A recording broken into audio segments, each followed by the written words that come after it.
রাজস্থানের এক নিস্তব্ধ ছোট শহরের সরু গলিগুলোর মাঝে পুরনো প্রাসাদের মতো বাড়িগুলির ছায়ায় লুকিয়েছিল এক সাধারণ কিন্তু স্বপ্নময় ঘর। সেখানে বাস করত অনন্যা নামের এক অসাধারণ মেধাবী কন্যা তার মা-বাবার সাথে। বাড়িটি বড় ছিল না, দেওয়ালগুলোতে সময়ের অমোঘ চিহ্ন স্পষ্ট, আর আর্থিক অভাব ছিল পরিবারের নিত্যসঙ্গী। কিন্তু সেই ঘরের অন্দরে লুকিয়েছিল এক অজেয় শক্তি, অনন্যার অটুট স্বপ্ন। ছোটবেলা থেকেই পড়াশোনায় সে ছিল অতুলনীয়, বইয়ের প্রতি তার ছিল অপার মায়া। স্কুলের শিক্ষকরা তার প্রশংসায় মুগ্ধ হয়ে যেতেন, কারণ প্রতিটি প্রশ্নের উত্তর সে দিত অপরাজেয় আত্মবিশ্বাসে, আর ক্লাসের সামনের সারিতে বসে মন্ত্রমুগ্ধের মতো পড়ত। অনন্যার স্বপ্ন ছিল অসাধারণ। সে হতে চাইত এক মহান সরকারি অফিসার, যে মানুষের দুঃখ ঘোচাবে আর সমাজে ন্যায়ের আলো জ্বালাবে। তার মা-বাবা আর্থিকভাবে দুর্বল হলেও মেয়ের শিক্ষা নিয়েছিলেন অত্যন্ত সচেতন। বাবা প্রায়ই বলতেন, দারিদ্র্য কখনো স্বপ্নের আকাশকে ছোট করতে পারে না। যদি পরিশ্রম হয় হৃদয় থেকে, তাহলে ভাগ্যও বদলাতে বাধ্য।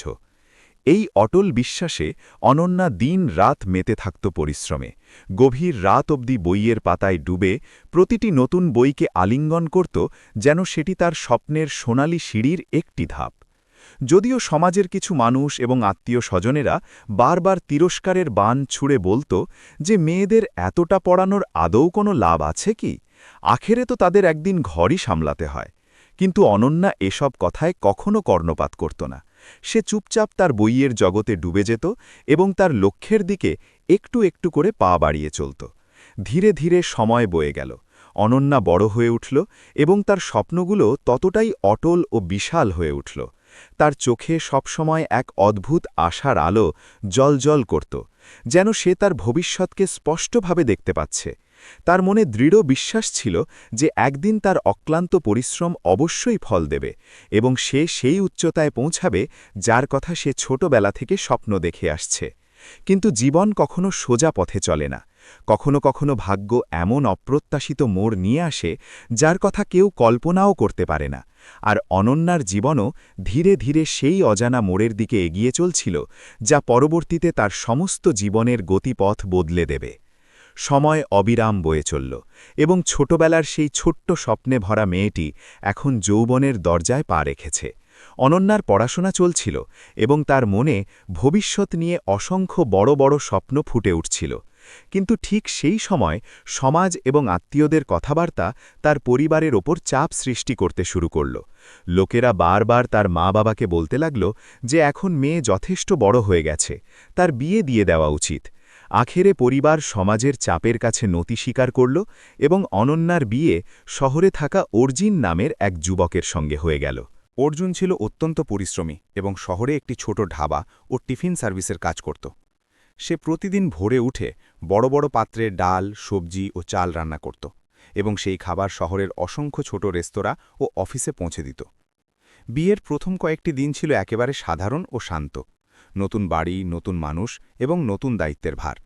এসবের মধ্যে অনন্যা ধীরে ধীরে তার নতুন জীবনে নিজেকে মানিয়ে নেওয়ার চেষ্টা করে যাচ্ছিল। সে ভোরে উঠে ঘরের কাজ সারত, রান্নাঘর সামলাত এবং পরিবারের সঙ্গে পুরোপুরি তাল মিলিয়ে চলার চেষ্টা করত। কিন্তু তার হৃদয়ের গভীরে কোথাও তার পুরনো স্বপ্নগুলো এখনও জীবন্ত ছিল।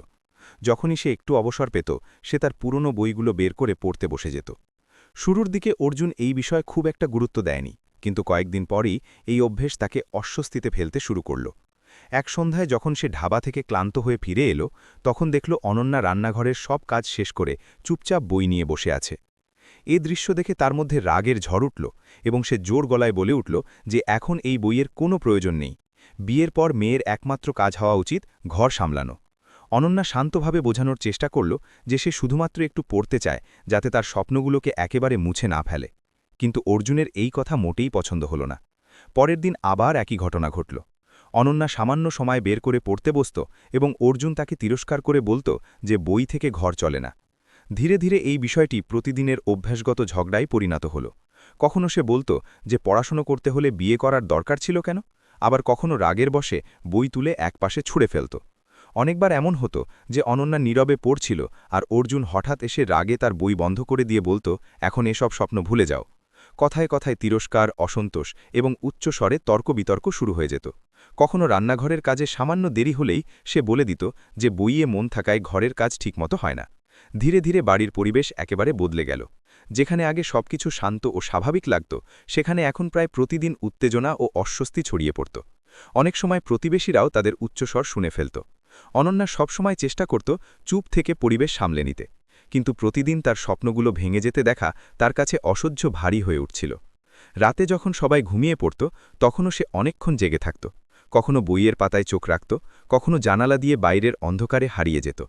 তার মনে হতে লাগল তার স্বপ্নগুলো ধীরে ধীরে তার থেকে দূরে সরে যাচ্ছে, আর যে জীবনকে সে কখনো আশা ও উজ্জ্বলতায় ভরা দেখেছিল, সেই জীবন এখন প্রতিদিনের ঝগড়া ও ভেঙে পড়া আশার জালে জড়িয়ে যাচ্ছিল। সময়ের সঙ্গে সঙ্গে বাড়ির ভিতরের পরিবেশ আরও ভারী ও অসহনীয় হয়ে উঠল। যে ছোট ছোট তর্ক আগে মাঝে মাঝে হতো, সেগুলো এখন প্রায় প্রতিদিনের ঘটনা হয়ে দাঁড়াল। অর্জুনের স্বভাবও আগের চেয়ে অনেক বেশি চিড়চিড়ে ও অস্থির হয়ে গিয়েছিল। ঢাবার কাজের চাপ, সারাদিনের ক্লান্তি এবং তার মনে বদ্ধমূল ধারণা যে বিয়ের পর মেয়েকে শুধু ঘরের মধ্যেই সীমাবদ্ধ থাকতে হবে, এসব মিলিয়ে তার আচরণ কঠোর থেকে কঠোরতর হয়ে উঠল। অন্যদিকে অনন্যা প্রতিদিন তার ভিতরে এক অবিরাম সংঘর্ষ অনুভব করত। সে ঘরের সব দায়িত্ব পালনের জন্য অক্লান্ত চেষ্টা করত, কিন্তু তার স্বপ্নগুলোকে একেবারে ত্যাগ করা তার পক্ষে অসম্ভব ছিল। অনেকবার সে চুপচাপ বইগুলোর দিকে তাকিয়ে থাকত এবং না পড়েই সেগুলো রেখে দিত, কারণ সে জানত অর্জুন দেখে ফেললে আবার ঝগড়া বেঁধে যাবে। কিন্তু পরিস্থিতি এতটাই খারাপ হয়ে গিয়েছিল যে এখন কোনো কারণ ছাড়াই ঝগড়া শুরু হয়ে যেত। কখনো খাবারে লবণ কম হলেই, কখনো ঘরের ছোট্ট কোনো কাজ নিয়ে, আবার কখনো শুধু এই কারণে যে অনন্যা কিছুক্ষণ শান্ত হয়ে বসে আছে। ধীরে ধীরে অর্জুনের কথাগুলো তিরস্কার ও রাগের আকার নিতে লাগল। সে প্রায়ই রাগের মাথায় বলে দিত যে তার পড়াশোনা করা এবং স্বপ্নে হারিয়ে থাকা স্ত্রী একদম চায় না। এসব কথা শুনে অনন্যার হৃদয় প্রতিবার একটু একটু করে ভেঙে যেত। তবুও সে চুপ থেকে পরিস্থিতি সামলানোর চেষ্টা করে যেত। একদিন ঝগড়া এমন পর্যায়ে পৌঁছাল যে পুরো বাড়ির পরিবেশ একেবারে বিষাক্ত হয়ে গেল। সেদিনও বিষয়টি ছিল একই পুরনো, পড়াশোনা আর স্বপ্ন। অর্জুন ঢাবা থেকে ফিরে এসে আগে থেকেই কোনো কারণে বিরক্ত ছিল। সে যেই অনন্যাকে বইয়ের কাছে বসে থাকতে দেখল, তার রাগ হঠাৎ প্রচণ্ডভাবে ফেটে পড়ল।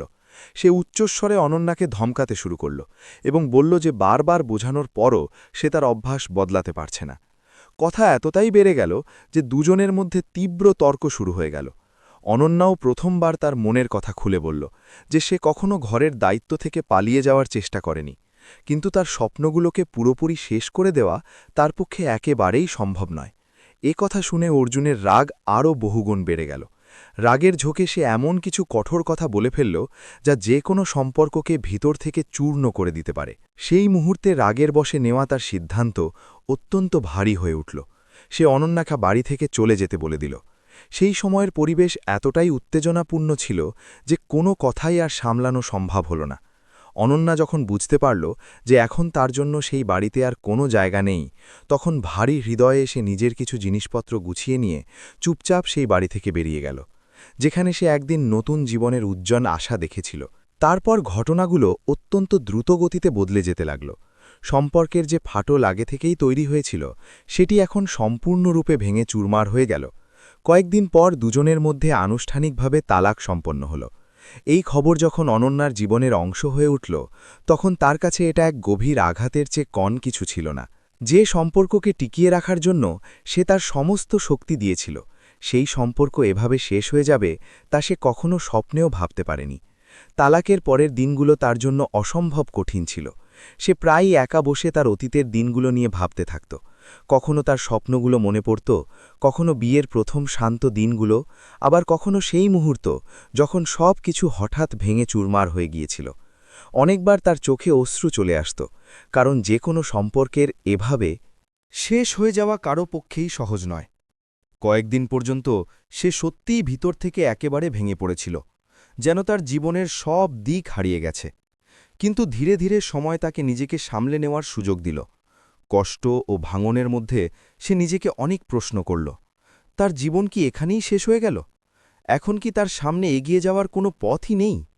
এই প্রশ্নগুলোর মধ্যে তার ভিতরে কোথাও এক নতুন চিন্তা জন্ম নিতে শুরু করল। সে অনুভব করল যে জীবন যদি তাকে একবার ফেলে দিয়ে থাকে তাহলে সেই জীবনই তাকে আবার উঠে দাঁড়ানোর শক্তিও দিতে পারে। ধীরে ধীরে তার মধ্যে এক নতুন দৃঢ়তা জেগে উঠল। সে সিদ্ধান্ত নিল যে সে তার দুঃখের সমুদ্রে ডুবি থাকবে না। যা তার সঙ্গে ঘটেছে সেটাকে সে কখনো তার দুর্বলতা হতে দেবে না, বরং সেই অভিজ্ঞতাকেই তার শক্তির উৎস বানাবে। ঠিক সেই মুহূর্তে সে তার হৃদয়ে এক গভীর ও অটল সিদ্ধান্ত নিল। এখন সে তার জীবনকে একা নিজের শক্তিতে এগিয়ে নিয়ে যাবে এবং যে স্বপ্নগুলো কখনো অসম্পূর্ণ রয়ে গিয়েছিল সেগুলোকে আবার ছুঁয়ে দেখার চেষ্টা করবে। এটাই ছিল সেই পল যখন ভাঙনের অন্ধকার থেকে এক নতুন শুরুর আলো জন্ম নিচ্ছিল এবং অনন্যা তার জীবনের সবচেয়ে বড় সিদ্ধান্তের দিকে ধীরে ধীরে পা বাড়িয়ে দিচ্ছিল। তালাকের পর যখন অনন্যা তার মায়ের বাড়িতে ফিরে এলো তখন তার জীবনের একেবারে নতুন অধ্যায় শুরু হয়ে গেল। শুরুর দিকে বাড়ির পরিবেশও কিছুটা ভারী ছিল, কারণ মা বাবা তাদের মেয়ের অবস্থা দেখে ভিতরে ভিতরে অত্যন্ত দুঃখিত ছিলেন। অনন্যাও অনেকদিন পর্যন্ত বেশি কারো সঙ্গে কথা বলত না। সে প্রায়ই চুপচাপ নিজের ঘরে বসে থাকত এবং তার জীবনে আসা সেই বিশাল পরিবর্তন নিয়ে চিন্তা করত। কিন্তু ধীরে ধীরে সে নিজেকে সামলে নিতে শুরু করল। একদিন সে তার পুরনো বইয়ের বাক্স খুলল, যেগুলোতে মাসের পর মাস ধুলো জমেছিল। যখন সে সেই বইগুলো হাতে তুলে নিল তখন তার ছোটবেলার সেই উজ্জ্বল স্বপ্নগুলো আবার চোখের সামনে ভেসে উঠল। একদিন বড় সরকারি অফিসার হওয়ার স্বপ্ন। ঠিক সেই মুহূর্তে সে মনে মনে দৃঢ় সিদ্ধান্ত নিয়ে নিল যে সে এখন তার ভাঙা জীবনকে এখানেই থামতে দেবে না। সে আবার পড়াশোনা শুরু করার সিদ্ধান্ত নিল। তারপর থেকে অনন্যার প্রতিটি দিন এক নতুন সংগ্রামের রূপ নিল। ভোরে তাড়াতাড়ি উঠে ঘরের ছোটখাটো কাজে মায়ের সাহায্য করা এবং তারপর ঘণ্টার পর ঘণ্টা বইয়ের জগতে ডুবে যাওয়া, এটাই তার নতুন দৈনন্দিন রুটিন হয়ে গেল। সে প্রতিযোগিতামূলক পরীক্ষার প্রস্তুতি শুরু করল, যার জন্য অসীম ধৈর্য, অক্লান্ত পরিশ্রম এবং অটল আত্মবিশ্বাসের প্রয়োজন হয়। অনেকবার এমন হতো যে সে রাত জেগে পড়াশোনা করত এবং সকালে আবার তাড়াতাড়ি উঠে একই সিলসিলা চালিয়ে যেত।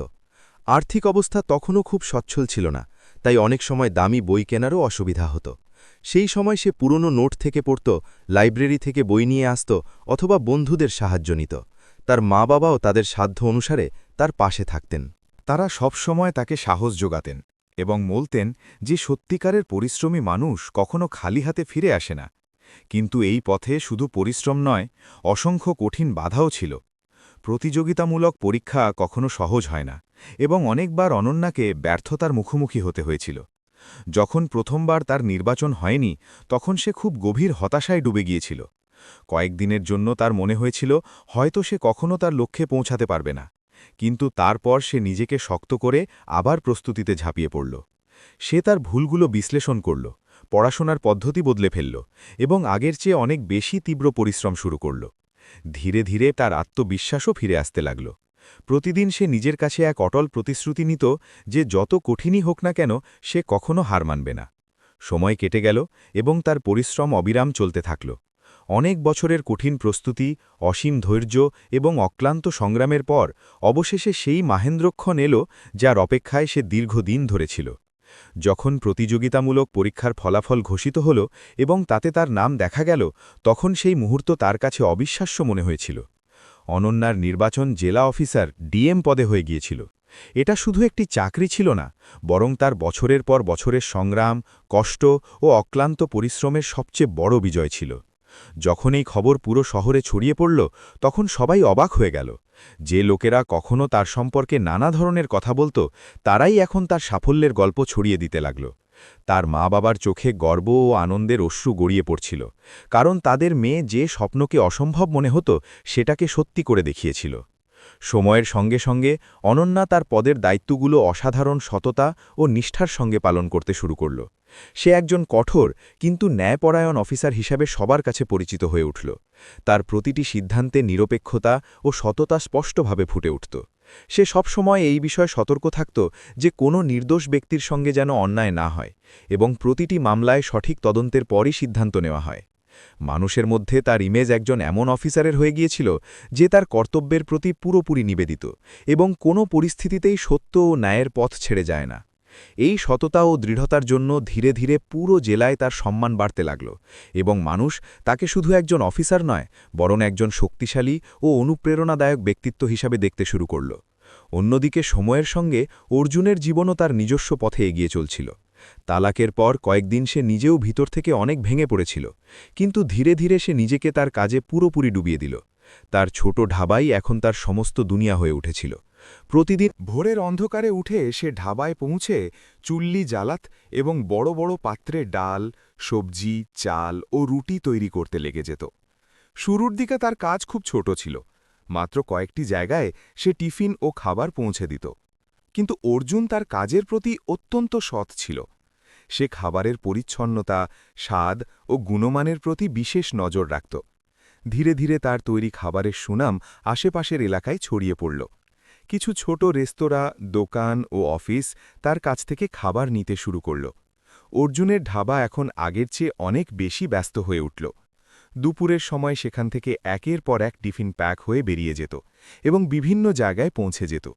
অনেক গ্রাহক এমন ছিল যারা বিশেষ করে তার ঢাবার খাবারই চাইত, কারণ তার খাবারের স্বাদ ও বিশ্বাস দুটোই তাদের মনে দাগ কেটেছিল।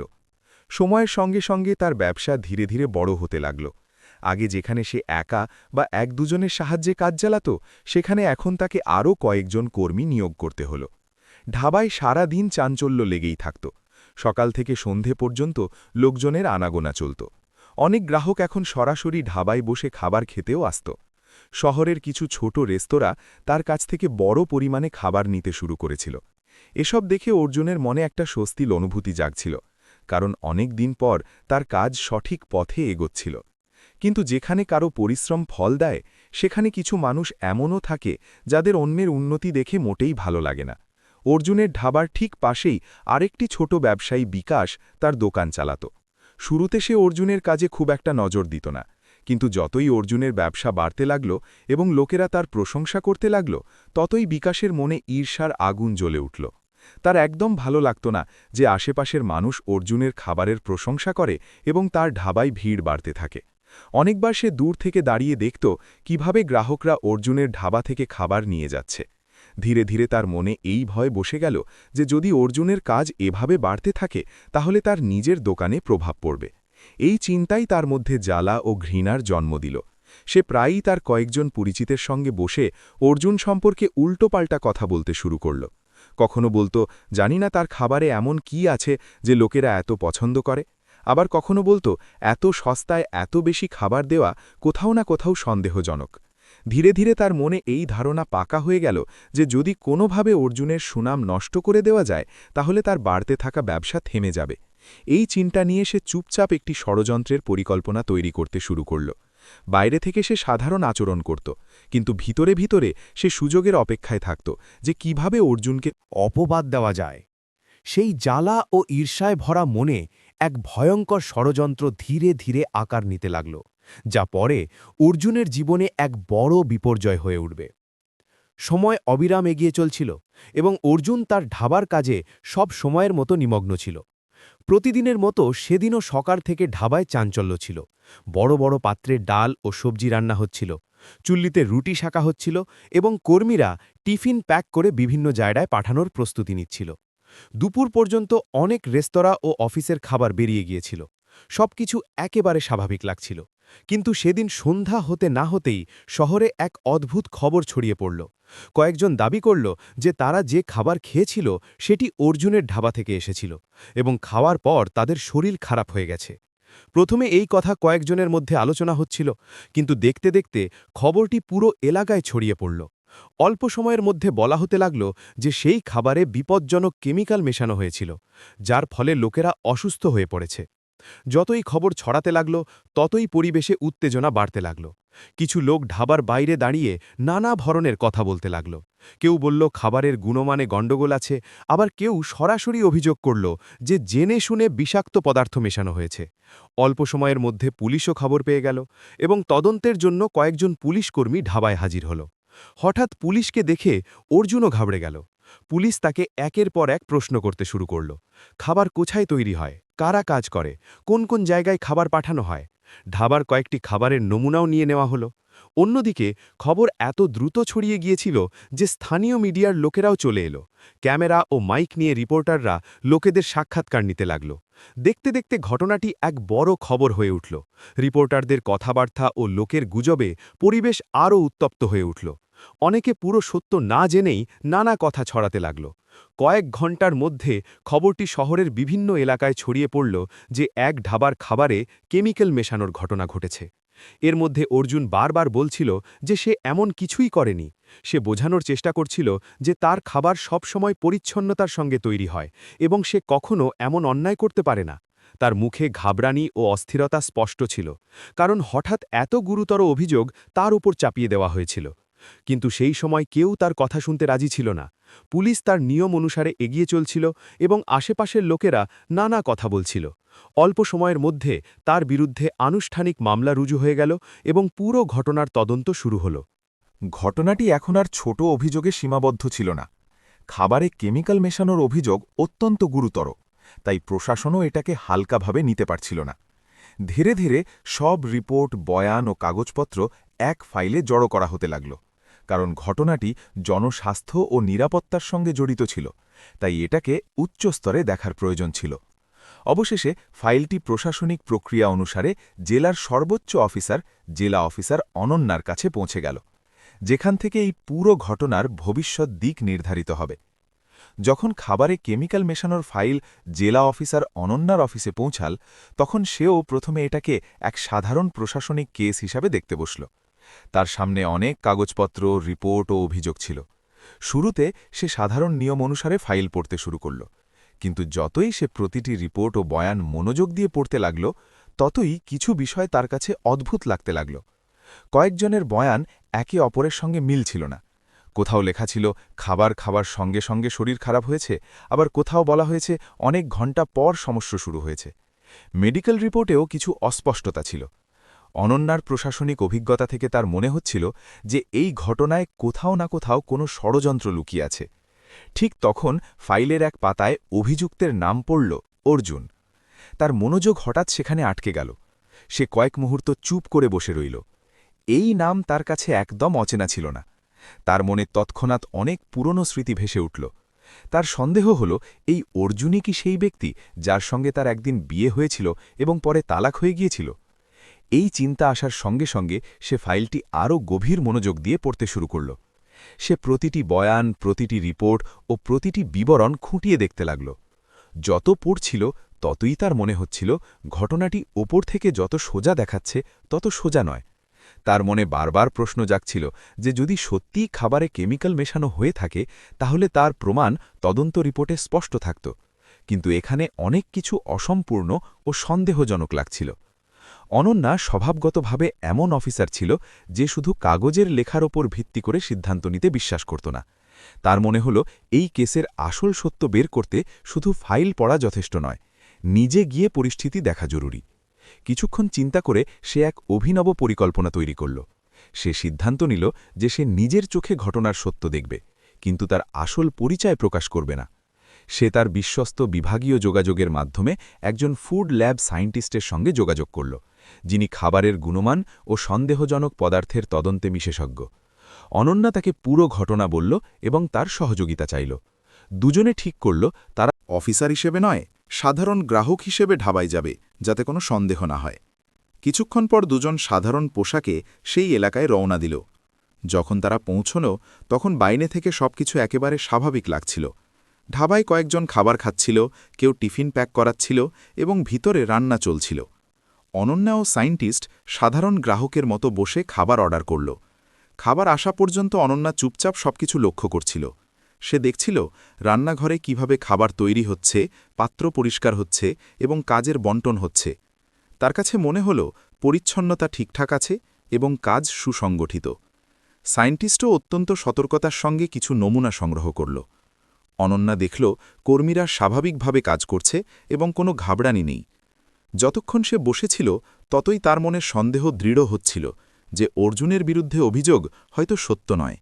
ধীরে ধীরে তার বিশ্বাস হল এই ঘটনার পিছনে কোনো সত্য লুকিয়ে আছে এবং যার ওপর অভিযোগ এসেছে সে হয়তো নির্দোষ। কিছুক্ষণ পর সেই মুহূর্ত এলো।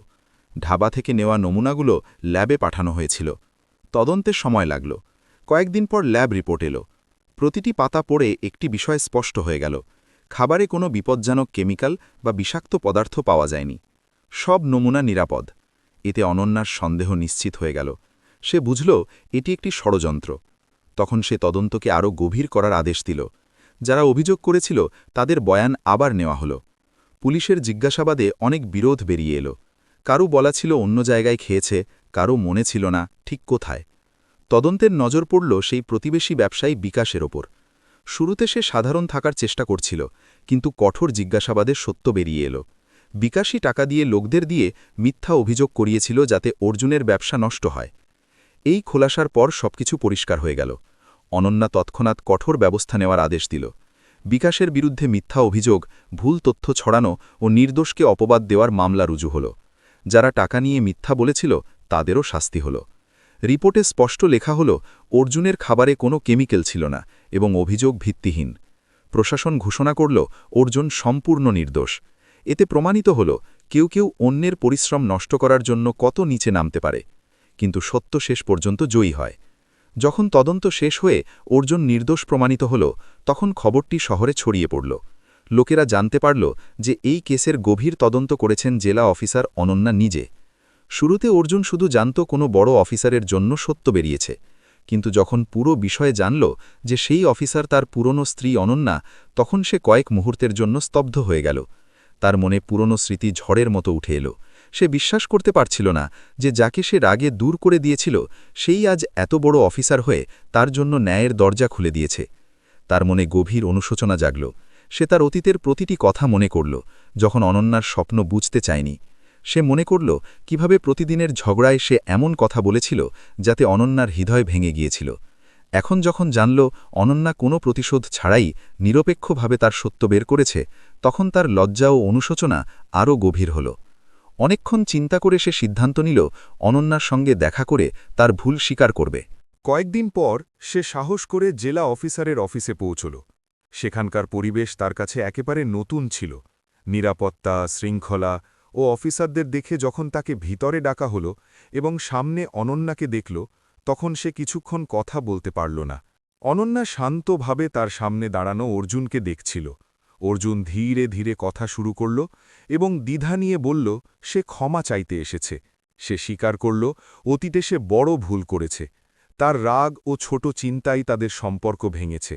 সে বলল যখন জানল অনন্যা নিরপেক্ষ অফিসার হয়ে তার সাহায্য করেছে, তখন তার ভুল আরও স্পষ্ট হয়েছে।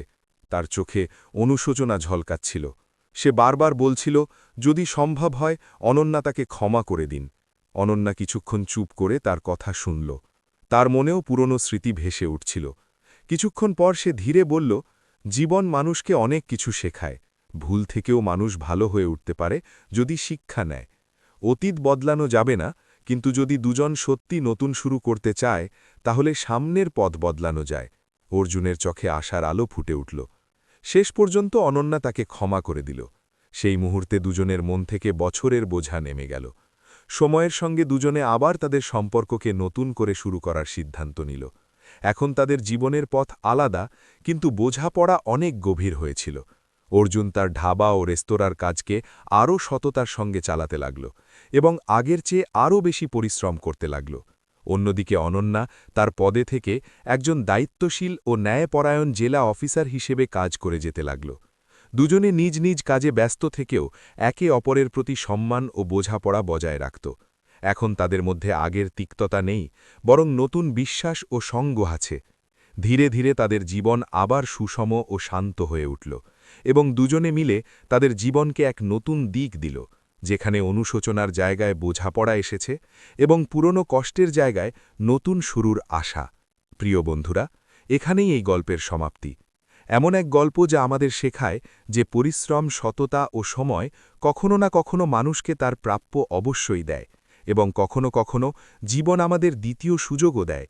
যদি আপনার এই গল্প ভালো লেগে থাকে, তাহলে ভিডিওটিকে লাইক করুন, আপনার বন্ধুদের সাথে শেয়ার করুন, চ্যানেলটি সাবস্ক্রাইব করুন এবং কমেন্টে অবশ্যই বলুন যে আপনার এই গল্প কেমন লাগলো। ধন্যবাদ।